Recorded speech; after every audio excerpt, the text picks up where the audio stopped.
Atas laporan tersebut, Ketua Mahkamah Agung secepatnya akan mempelajari surat tersebut untuk mengetahui perlu atau ada tidaknya melakukan klarifikasi kepada pihak yang terkait dengan perkara tersebut karena dugaan adanya perbuatan yang melanggar kode etik dan pedoman perilaku hakim.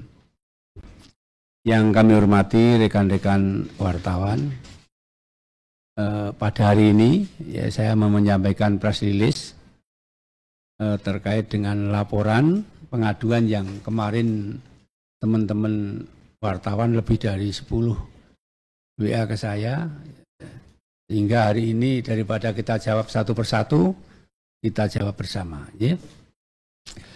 Mahkamah Agung RI telah menerima surat pengaduan nomor 15-8/2025 tanggal 4 Agustus 2025 tentang dugaan pelanggaran kode etik dan profesionalisme yang dilakukan oleh Hakim Perkara Tindak Pidana Korupsi nomor 34/Pitsus TPK/2025 PN Jakarta Pusat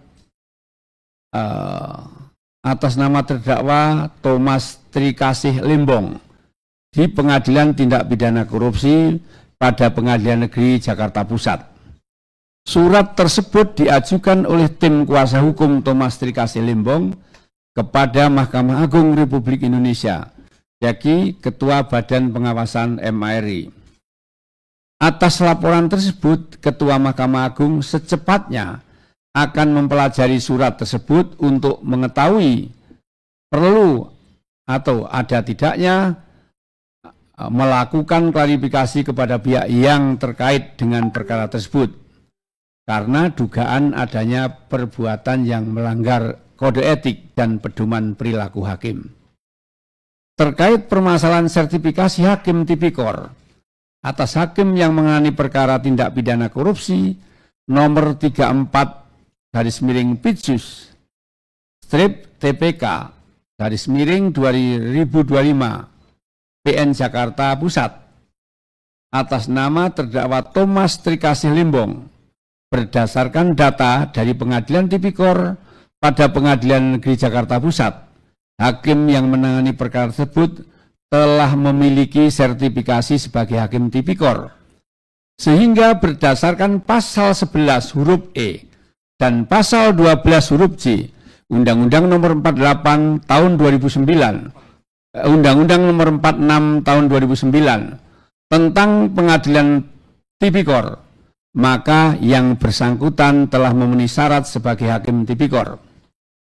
Syarat sebagai hakim tipikor pada pengadilan negeri dan pengadilan tingkat banding, baik hakim karer maupun hakim ad hoc, telah ditentukan bahwa yang bersangkutan memiliki sertifikat sebagai hakim tipikor.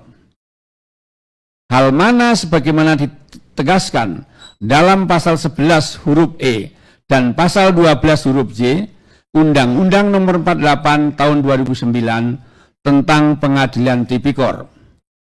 Ketentuan dalam undang-undang tersebut sebagaimana ketentuan teknis hukum acara yang tidak dapat dikesampingkan oleh produk kebijakan yang menambah atau mengurangi syarat adanya sertifikasi hakim tipikor bagi hakim yang menangani perkara korupsi di Pengadilan Khusus Tindak Pidana Korupsi.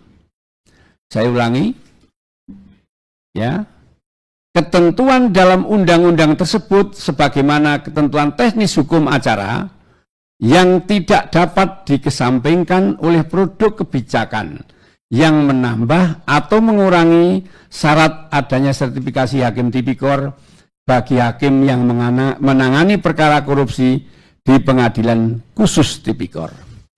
Jadi demikian ya, ini press release dari Mahkamah Agung yang kami sampaikan pada hari. Demikian. Download Tribun X sekarang, menghadirkan lokal menjadi Indonesia.